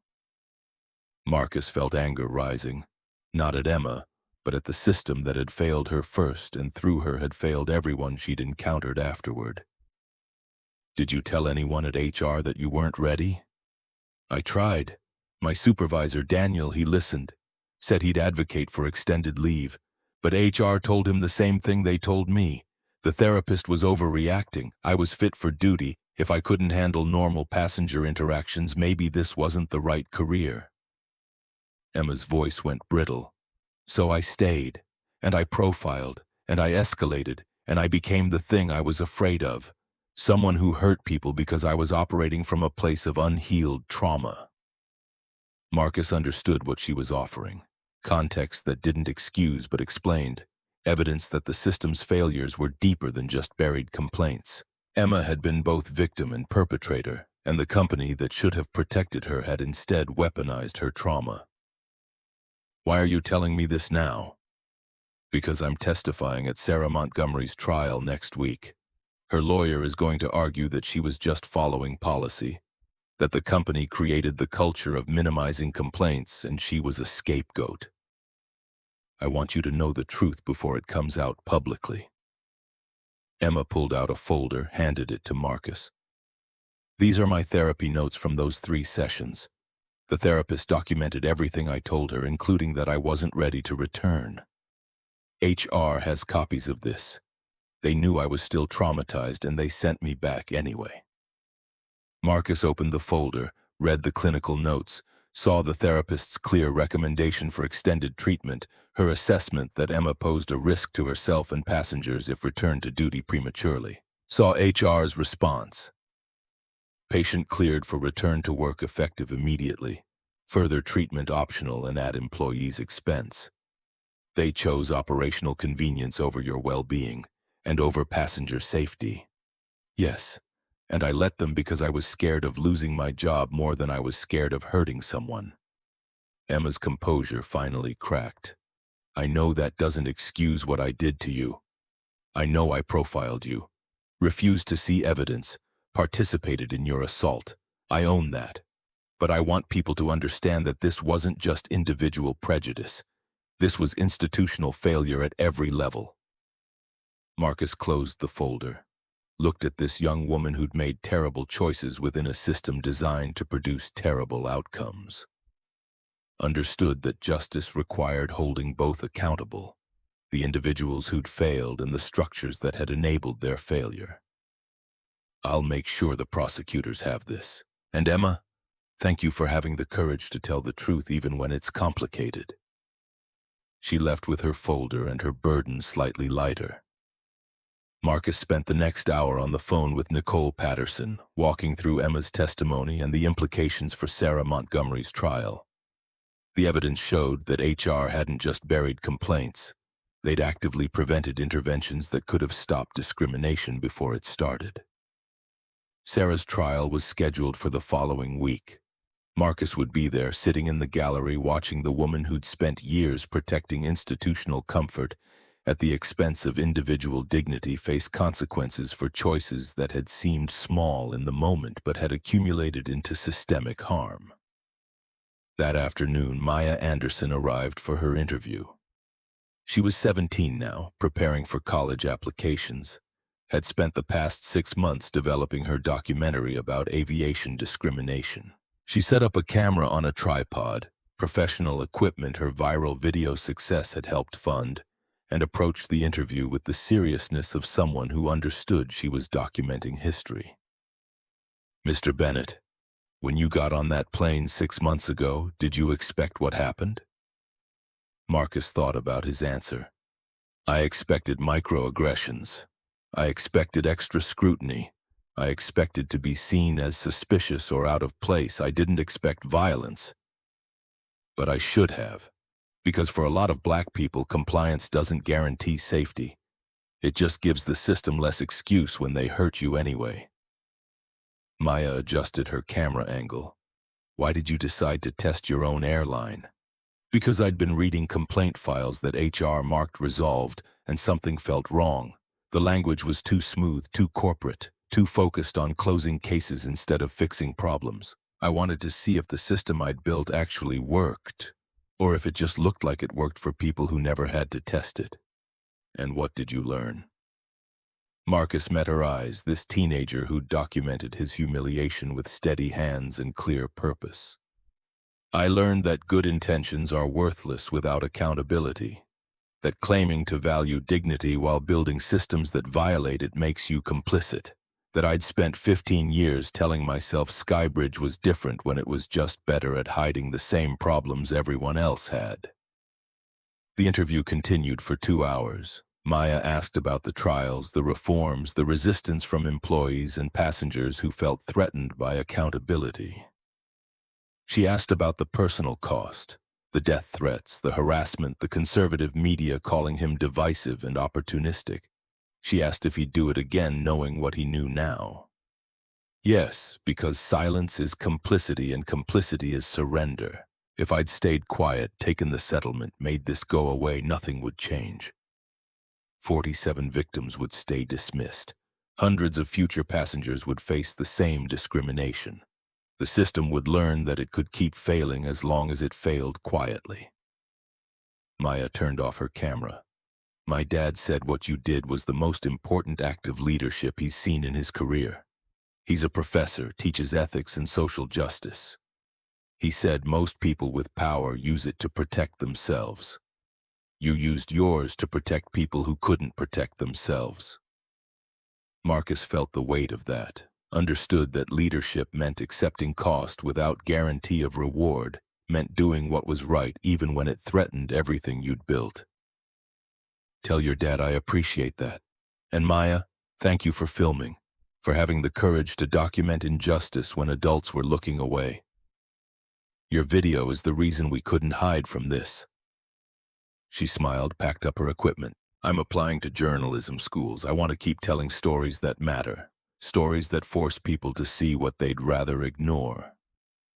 After she left, Marcus returned to the windows overlooking Seattle, the city he'd claimed as his own 15 years ago when he was young and ambitious and convinced that success would protect him from the discrimination he'd faced as a broke college student. He'd been wrong. Success had just given him the resources to fight back when discrimination found him anyway. His phone buzzed. Text from Jennifer. Sarah Montgomery found guilty on all counts. Sentencing in 30 days. Marcus absorbed that. Sarah had orchestrated complaint suppression for years, altered documentation, created policies that prioritized institutional image over passenger dignity. Her conviction meant acknowledgement that the cover-up had been criminal, that protecting discrimination was a crime even when nobody got physically hurt. Another text from Bernard, his lawyer. Boeing confirmed, contract signing next week, $300 million back on the table. The contract he'd been flying to sign 6 months ago, the deal that had evaporated when video of his arrest went viral. Boeing had been clear they couldn't partner with an airline facing discrimination scandals. But 6 months of reform, 5 criminal convictions, industry-wide policy changes, and sustained commitment to accountability had convinced them Skybridge was serious about transformation. Marcus called Jennifer. Schedule the Boeing signing for next Friday. Public event, full media access. I want people to see that doing the right thing doesn't destroy business, it builds trust. The optics will be powerful. CEO who got arrested on his own plane now signing the biggest contract in company history. The optics are that accountability and success can coexist, that you don't have to choose between justice and profit. Marcus pulled up the quarterly projections showing revenue recovering. We lost 8% market share confronting discrimination. We'll gain it back by being the airline passengers' trust to treat them with dignity. The week dissolved into preparation. Contract negotiations, media strategy, coordination with Boeing's publicity team.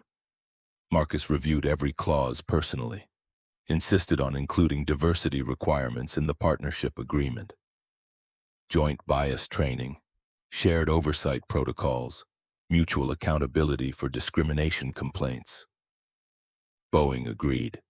Their CEO had been watching Skybridge's transformation, recognized that the aviation industry's future depended on serving increasingly diverse passengers who wouldn't tolerate being treated as threats or anomalies. Friday arrived with Seattle sunshine and a crowd gathering outside Skybridge headquarters. Media, employees, passengers who'd been part of the 47 complaints and had come to witness the company's evolution. Dr. Robinson was there, representing the oversight board. Reverend Brown, leading a prayer before the ceremony. Professor Harris documenting the event for his curriculum on corporate accountability. Marcus stood at the podium with Boeing's CEO beside him, cameras capturing the moment. The contract was $300 million over 5 years, partnership on sustainable aviation technology, commitment to building the future of flight together. But before signing, Marcus addressed the crowd. 6 months ago, I was arrested on my own airplane because 5 people decided I looked like someone who didn't belong. That moment could have ended my career, destroyed this company, reinforced the idea that discrimination was inevitable and accountability was impossible. He paused. Let them feel the alternative timeline. Instead, we chose transparency over silence. We chose reform over reputation. We chose to acknowledge that we'd failed passengers systematically and needed to rebuild from the foundation up. Marcus pulled out the quarterly report showing complaints down, satisfaction up, trust recovering. These numbers don't erase what happened. They don't undo the harm we caused, but they prove that companies can change when they commit to it. That accountability doesn't destroy business. It builds better business. He picked up the pen, signed his name on the contract. Boeing's CEO signed next. Flashbulbs captured the moment, the handshake, the symbolic restoration of partnership built on mutual commitment to dignity. After the ceremony, Marcus walked through the crowd, shaking hands and accepting congratulations. Met passengers who'd been part of the 47 complaints. Thanked them for having the courage to speak up when the system was designed to silence them. Met employees who'd stayed through the reforms, who'd embraced the discomfort of examining their own biases instead of defending them. He found Jessica near the back, watching everything with quiet satisfaction. She'd been promoted twice in 6 months, now Senior Vice President of Passenger Equity, reporting directly to Marcus with authority to investigate any complaint regardless of who it implicated. "You did this," Marcus told her. "That email you sent in February started everything." Jessica shook her head. "You did this by taking the email seriously instead of forwarding it to HR and forgetting about it. Most CEOs would have buried it deeper. Most CEOs haven't been dragged off their own plane. Perspective matters." That evening, Marcus returned to the airport for another test flight. Same route as 6 months ago. Seattle to DC, seat 2A, dressed casually to see if the reforms held when nobody knew he was watching. Check-in was professional. TSA was efficient. Gate agent verified his pass once and welcomed him aboard. He settled into 2A on a Skybridge flight this time, watching his own crew implement the protocols he'd fought for. The flight attendant working first class was new. Young woman named Andrea who'd completed bias training 3 times in 6 months as part of the enhanced program. She welcomed Marcus by name, asked about preferences without assumption, treated him exactly like every other passenger.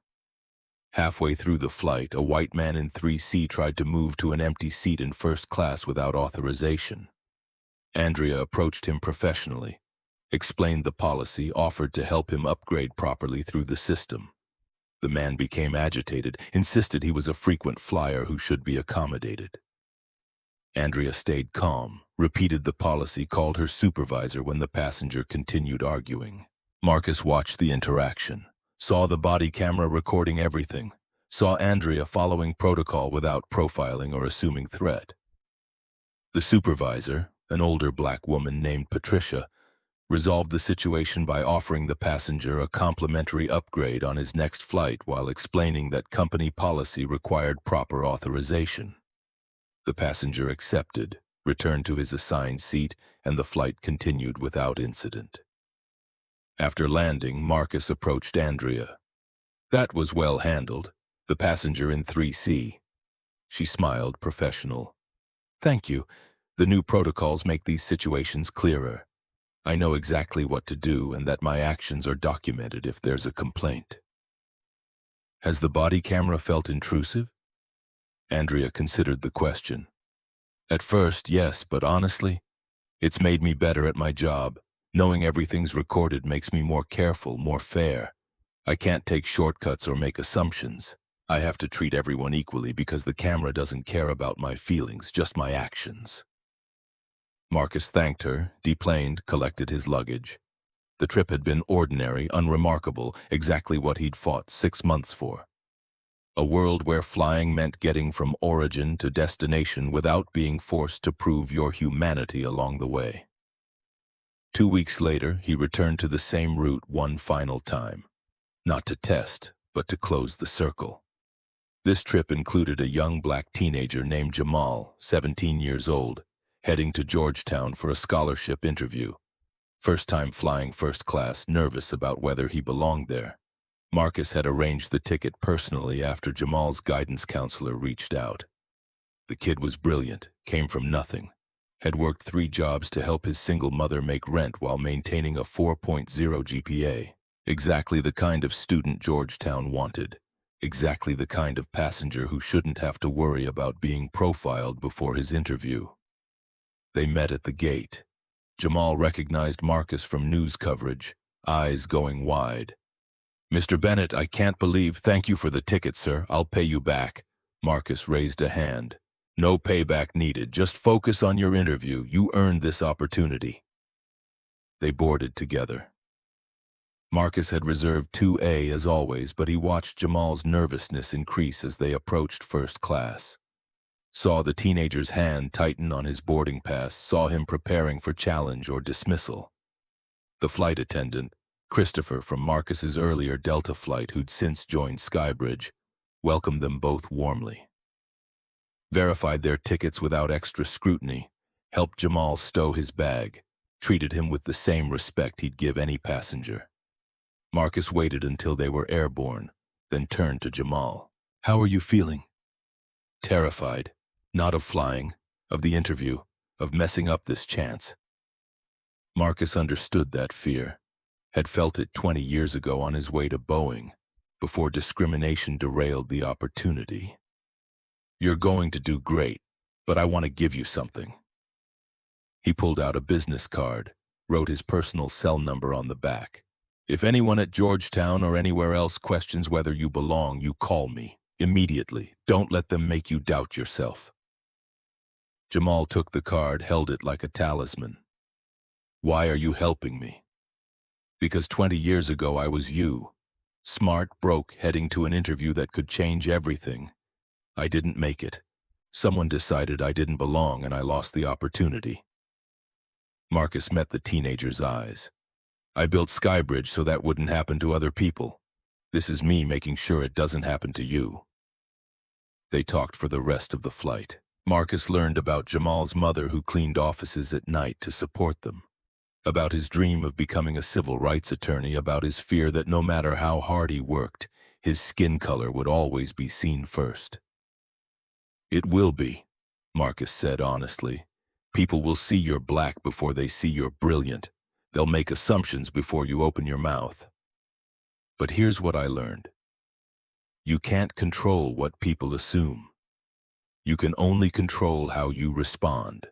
Stay calm, stay strategic, stay focused on your goals.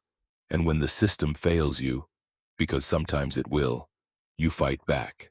Not with anger, with evidence, persistence, and the refusal to accept that discrimination is inevitable." The plane landed at Reagan National.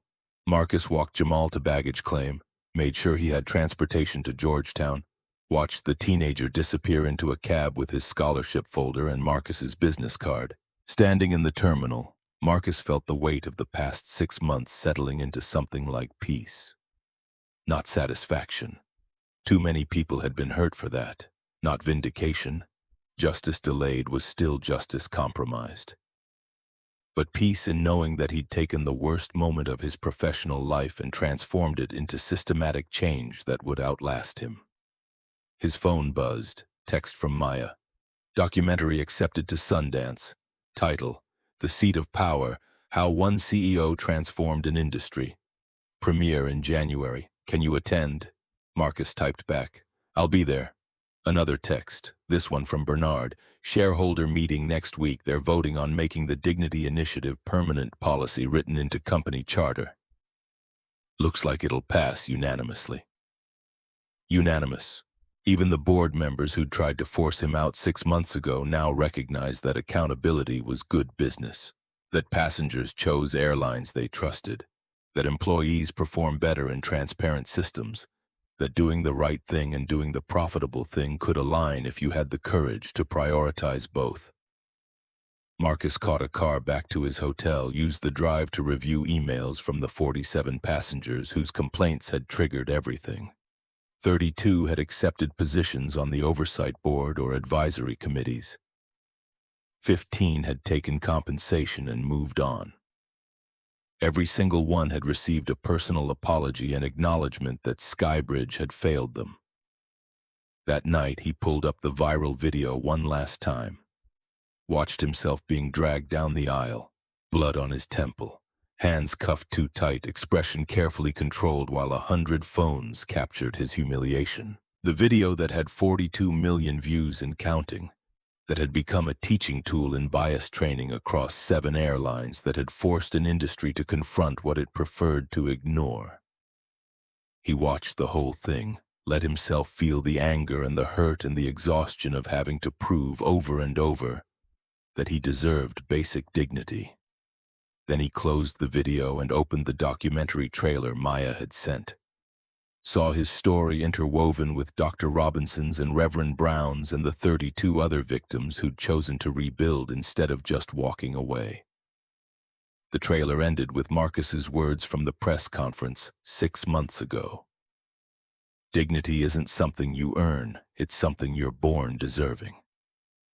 That was the line people remembered, the quote that had been printed on protest signs and shared on social media and referenced in congressional hearings. 5 words that had become a rallying cry for anyone who'd been told they didn't belong. Marcus turned off his laptop, lay in the hotel bed staring at the ceiling. Tomorrow he'd fly back to Seattle, return to running an airline that was smaller but stronger, that had survived the most public reckoning in aviation history and emerged with credibility rebuilt from honesty instead of image management.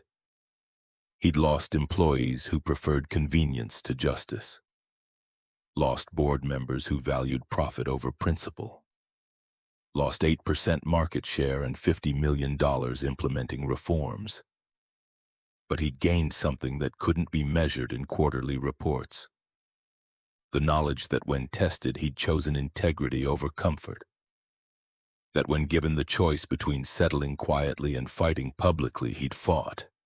That when the system that made him also tried to break him, he'd broken it back and rebuilt it better. The stitches had healed, but the scar remained. Marcus touched his temple in the darkness, felt the ridge of tissue that would always remind him what accountability cost and why it mattered anyway. Tomorrow he'd keep building, keep reforming, keep holding the line between what the company was and what it needed to become. Tonight he let himself rest, not because the work was finished, it never would be, but because sustainable change required endurance, and endurance required knowing when to pause, breathe, and remember why the fight was worth fighting. Somewhere in D.C., a teenager named Jamal was preparing for the interview that could change his life. Because of Marcus's intervention, he wouldn't have to prove he belonged. He could just be brilliant and let that be enough. That was the legacy Marcus wanted.